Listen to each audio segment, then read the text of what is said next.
The only fat loss advice you need is not what to do, but how much to do and when to do it. Because you can find all the what's on the internet and still not make progress. But the how much and when is personal to you and is something that can only be answered using this process that coaches know, but is hidden from the rest of us. So today, for the first time, I'm going to reveal how we teach this system to our Badass Body Boss students so you can achieve predictable fat loss on your journey too. But first, what's unpredictable fat loss? It's what keeps 90% of you stuck. And to best explain it, let's turn to our student Grant. Even though Grant had successfully reached his goals in the past by sticking to a calorie deficit, this time he was completely stuck after the first 10 pounds. He wondered, how come the same methods that worked for me before don't work anymore? Shrugging, he decided he just needed to try something different. So he tried different diets and workouts and lost some weight only to regain it again. When the weight went down, he'd think, something's finally working. When it went up, he'd think, what needs to change?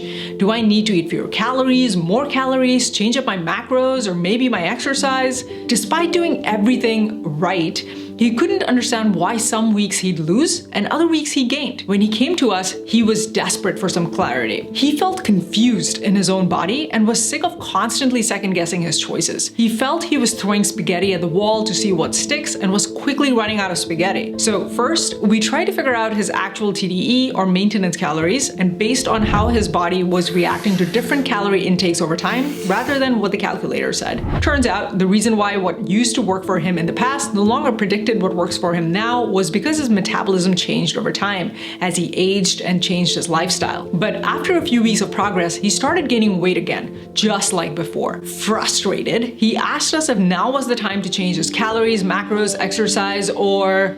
Whoa. Hold on, Grant. Let's zoom out and see why you're stuck first before we explore our options. When we looked at his data, we saw that he had suddenly started eating above his TDE. He was shocked. He had worked really hard to meal prep and eat clean this past few weeks. How could he be over his target? The problem was Grant only paid attention to the few days of eating that felt effortful to him and forgot about the other days where he slipped. And this is completely normal. Psychologists found that humans are wired to remember things that feel more emotional. So of course, Grant only remembered the more effortful days. He also had a tendency to streamline his eating closer to the day he did his weekly check-ins. So due to recency bias, he only remembered what he ate on the most recent days, not the rest of the week. But when we took the weekly average, we found that he actually went over his target on average. That's why he saw sudden weight gain, despite thinking he was doing everything right. So the next question we had was, where did all the extra calories come from? That's when we looked through his food logs and found that on the days he went over, he ate far more cookies and chocolates than before. Again, he was shocked.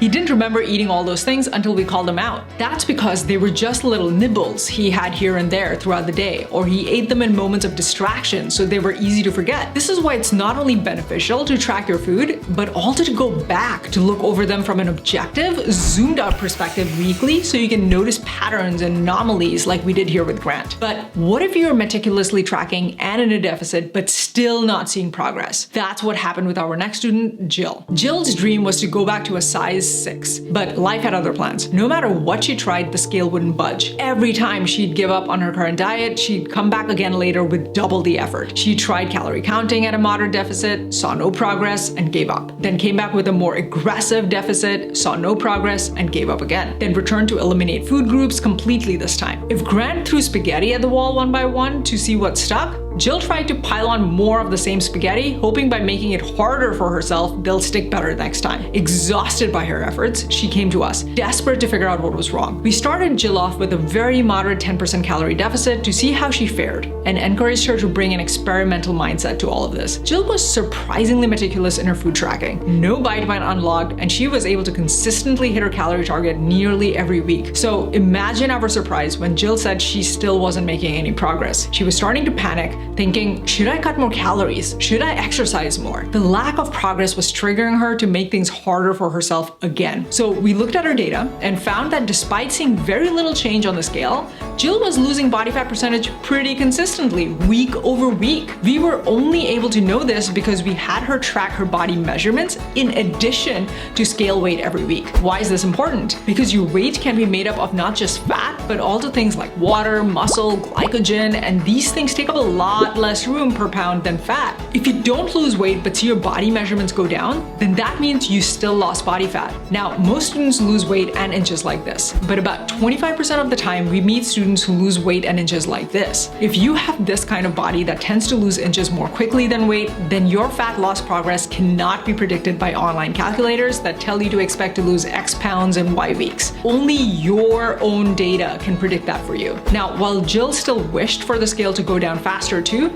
we reminded her that her dream was to go back to a size 6. If she weighed exactly the same as she did today but could wear a size 6, would she care about the scale anymore? That snapped her into reality, and Jill started embracing seeing body fat percentage as an indicator of progress instead of scale weight. If she hadn't done that, she would have unnecessarily made things harder for herself and got sucked back into the cycle of restrict, give up, restrict again. But what if you're already doing this and still not seeing body fat loss? This happens to over 80% of our students at one point or another, so pay attention. You might be like Tess. Tess also tried a lot of methods, but instead of giving up each time something stopped working, she'd add something else, then another thing, and another, until she gave up and started all over again. When we met Tess, she was dieting daily and lifting and doing high-intensity cardio 4 to 6 times a week. Unlike Grant and Jill, who threw spaghetti one at a time, Tess was launching multiple piles of spaghetti at once, doing one thing on top of another. Fed up, she finally came to us believing there's got to be a simpler way. We discussed the importance of eliminating so many variables affecting her body and instead prioritizing one thing to experiment with at a time. She decided to give it a try.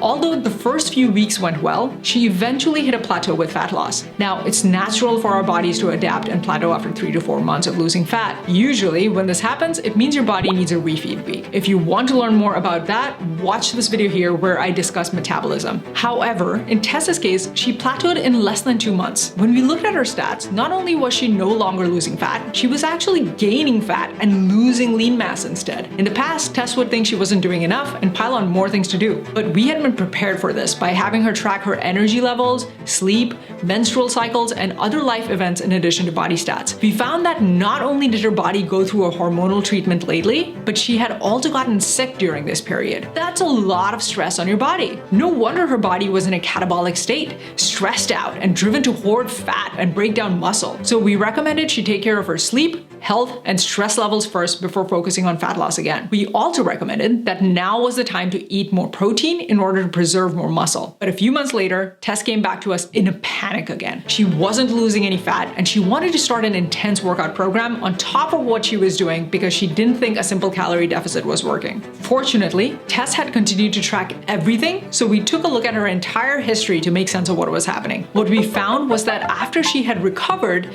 raised protein, and went back into a calorie deficit again, she made progress again. But then she took a vacation and ate at maintenance for a few weeks. It was at this point she felt simple calorie deficits weren't enough anymore because all she could see was this. Now, if you look at this, of course, it would seem completely unpredictable what was working and what wasn't. But if you actually segment out what happened at each point and provide context, you'll notice that a simple calorie deficit actually had been working this whole time. The only time it didn't work was when her body was in a state of stress or when she was on vacation. Things that are easily missed if you only focus on your outcome numbers without looking at the context around them. And right before she came back to us, she actually tried adding more workouts already. As you can see, she did still make some progress, but it was actually slower than when she just did a simple calorie deficit. So this told us that adding more workouts was not the best thing to do at this stage in her journey. We predict that as long as Tess stays in a simple calorie deficit, keeps exercise to a moderate level, and manages her stress levels, she'll continue seeing progress like these. But had Tess not tracked any of this, she'd still be spinning in circles on what to do to replicate the success she had seen at the beginning of her journey. Pop quiz.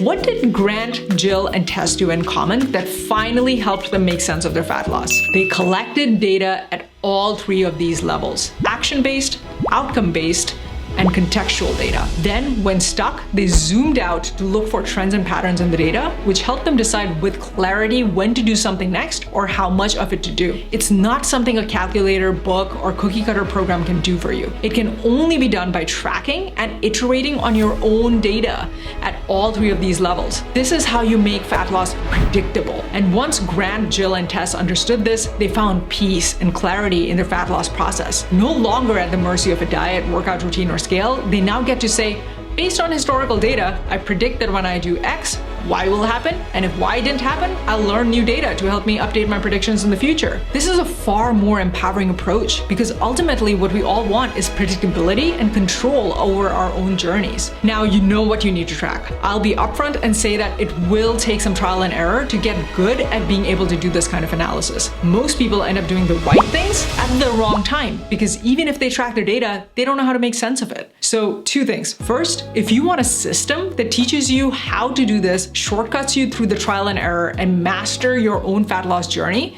then check out the free sneak peek into my Badass Body Boss program in the description and comments below. Or if you want to DIY it, then you don't want to ignore this video where I reveal what is the right thing to do at the right time for your fat loss stage based on your body stats. Not paying attention to your fat loss stage such that you end up doing the right thing at the wrong time is the #1 tactical mistake I see all the time. So you don't want to miss this. And always remember, you can do it.